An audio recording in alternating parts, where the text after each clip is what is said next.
Eastman, voilà, je suis agriculteur donc au Clos de Galas et depuis 2003. J'ai acheté ici en 97. J'ai commencé par faire mes premiers essais en légumes ici donc vers 99-2000. Et voilà, donc j'ai défriché, j'ai tout défriché, j'ai repris un endroit à l'abandon que j'ai recultivé, j'essaye de recultiver. J'ai grandi dans une famille d'agriculteurs, où donc bâtir c'était un peu la base normale, quoi. Et c'était déjà une agriculture bio, du côté de mon oncle, ils étaient en bio depuis 1933 en Alsace. Donc. Et c'était de la polyculture, c'est-à-dire qu'il y avait des vaches, 30 vaches laitières, comme moi j'étais gamin. Donc avec vente directe de lait, transformation en beurre, fromage, tout ça, plus le maraîchage, plus les céréales. Parce qu'à l'époque, il n'y avait pas de prime, il n'y avait rien, donc il fallait être vraiment agriculteur quand même. C'est-à-dire que c'est un peu finalement ce que j'essaye de reconstruire ici, quoi, parce que c'était à peu près pareil, quoi. C'était un endroit isolé à l'époque en Alsace, sauf que maintenant c'est la ville. Voilà, ça s'est construit partout, c'est à 40 km, même pas 40 km de Strasbourg, donc c'est comme ici quand on est à 40 km de Toulouse. Les terres agricoles sont très chères, et donc c'est la fin de l'histoire là-bas. Ici, je pense qu'il y aura un peu plus de marge avant que ce soit construit partout.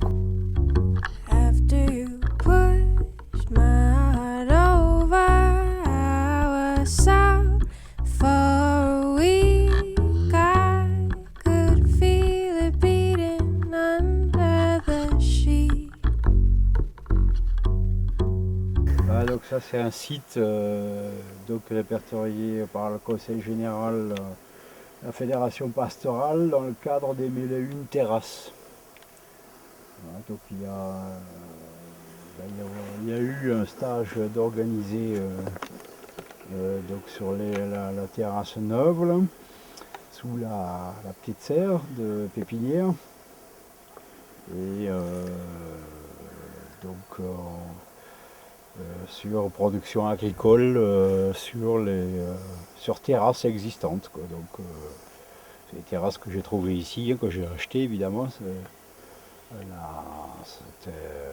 permet de voir le travail effectué par les anciens, parce que c'était pas rien de monter ça quand même.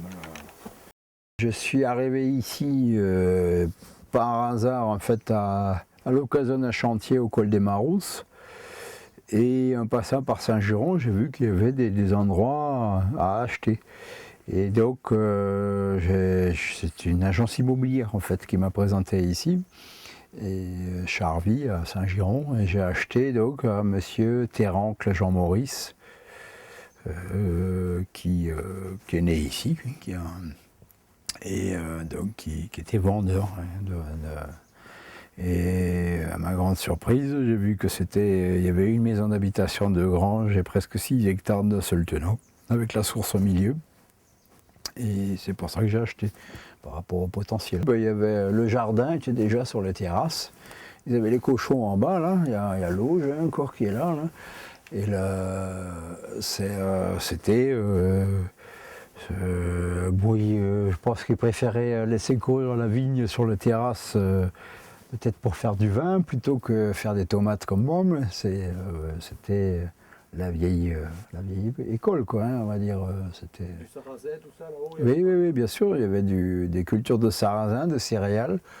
Il y avait un moulin en début de vallée qui servait à faire le grain de la vallée de Lesbinsk. D'ailleurs, j'ai vérifié, une année, j'ai fait une tentative de blé de Bordeaux, juste sur 50 mètres carrés, là, une vieille variété de blé rouge de Bordeaux. J'ai eu de très bons résultats, donc je veux bien croire que ça marchait, quoi. Sauf que c'est sur terrasse, c'est sur des petites surfaces, donc c'était pas mécanisé à l'époque, c'était ça la difficulté. Et le hameau de Saliens à côté, à l'époque, faisait 140 habitants. Et il y avait même une école qui servait c'était l'école de la vallée de Lesbins. Et ce hameau, maintenant, il reste 3 maisons habitées, quoi. Et encore pas à l'année. Hein, donc, par moment, il n'y a plus personne.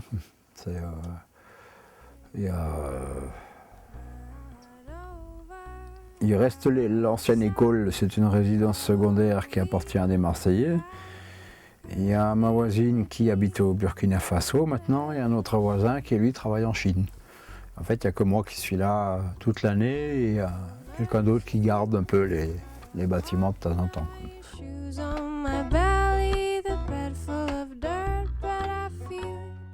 Donc à l'époque, en fait, il n'y avait pas un arbre. Ici, on peut voir, c'était cultivé en face au Nac. On voit le gîte d'Onac là-haut. Il n'y avait pas un arbre, à part le domanial évidemment plus haut. Sinon tout était cultivé. Il y a un siècle de ça, tout était cultivé en terrasse jusqu'en haut. Tous les endroits cultivables. En plus là, il y avait des très belles terrasses, là, plein sud, très bien exposées avec de l'eau. Il n'y avait pas de... Comment dire, c'était pas du tout à l'abandon. C'était l'inverse, c'était même peut-être surexploité. C'est pour ça que les gens sont partis aussi. C'est incroyable de voir la vitesse et les choses évoluent. Il a fallu d'abord prendre la tronçonneuse, ensuite démarrer le chenillard pour dessoucher, enlever les racines. Sachant que sur les terrasses, je ne pouvais pas tirer comme ça, sinon les terrasses elles descendaient. Donc il fallait faire une partie à la main. Donc c'était un boulot de fou au début. Hein. C'est un plaisir hein, de faire ça quand on le fait en y croyant, quoi. Hein. Ça m'a jamais gêné, quoi. Après, ce que je trouve surprenant, c'est qu'il n'y a pas eu plus de tentatives que ça ici, hein, parce que quand on voit le potentiel, quand même. Ça aurait été faisable, mais bon.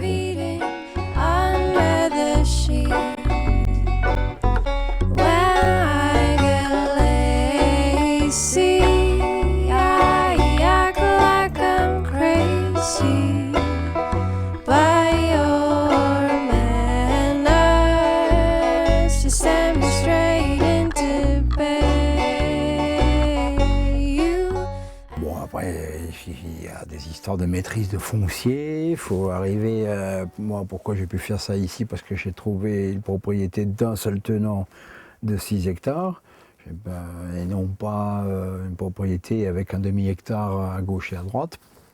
Donc ça, c'est ça le plus dur, hein, parce qu'il y a beaucoup d'indivisions ici.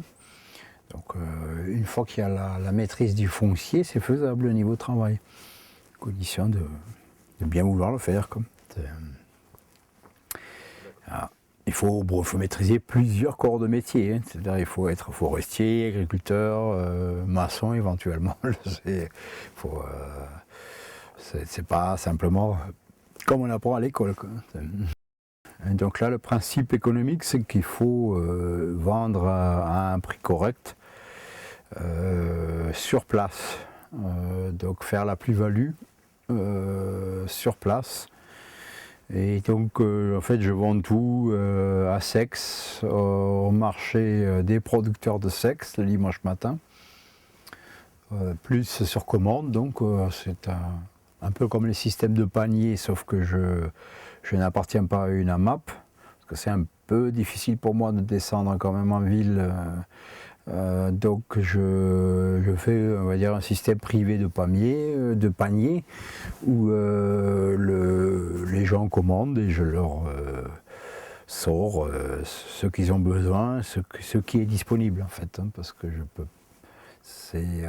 Comme cette année, c'était une année un peu difficile, par exemple pour les tomates, donc j'ai très peu de tomates cette année, mais j'ai beaucoup de pommes de terre. Donc cette année, il va falloir manger des pommes de terre. Ici, comme ça n'a jamais été traité, c'est un terrain qui était à l'abandon au niveau culture depuis au moins 50 ans. À peu près 50 ans, enfin, les anciens le sauront mieux que moi. C'était forcément bio, hein, vu que ça n'avait jamais été traité avant. Donc j'ai pris le label Contrôle Écocert. J'ai pris le label par principe, on va dire. Hein. C'est pas... Après, j'utilise aussi les techniques de permaculture, de biodynamie.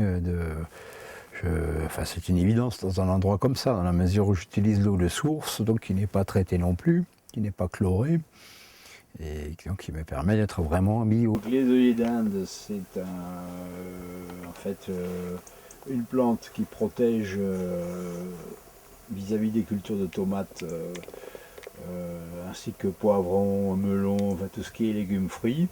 C'est une excellente association, c'est pour ça que les œillets d'Inde repoussent tout seuls, en fait, tous les ans ici.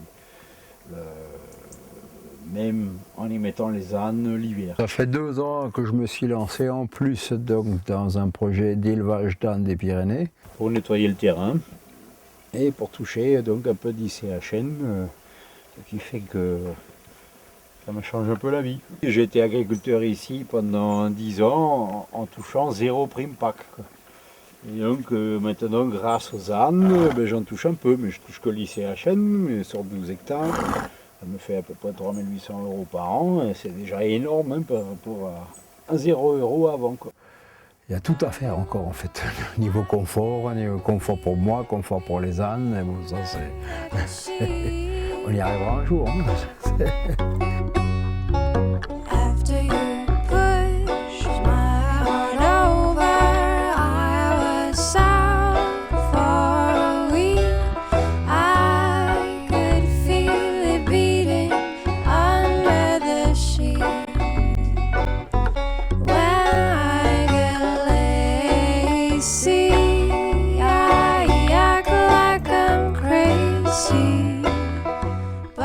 Je suis d'origine rurale, j'ai grandi au cul de 30 vaches laitières, j'ai été forestier. On va dire philosophiquement, pour moi la base c'est de consacrer son énergie à ce genre de projet, parce que moi ça me fend le cœur hein, de voir un pays comme ici être abandonné à la forêt. Quoi, hein, et même pas une forêt cultivée, une forêt productive. C'est une forêt à l'abandon. J'ai vécu dans des endroits, dans des vallées alpines qui sont cultivées jusqu'au fin fond des vallées encore. Il suffit d'aller dans les Alpes bavaroises ou en Autriche, il n'y a pas de vallée à l'abandon comme ici. Je fais ce que je peux faire à mon échelle. Quoi. Ça me va. Voilà, quoi.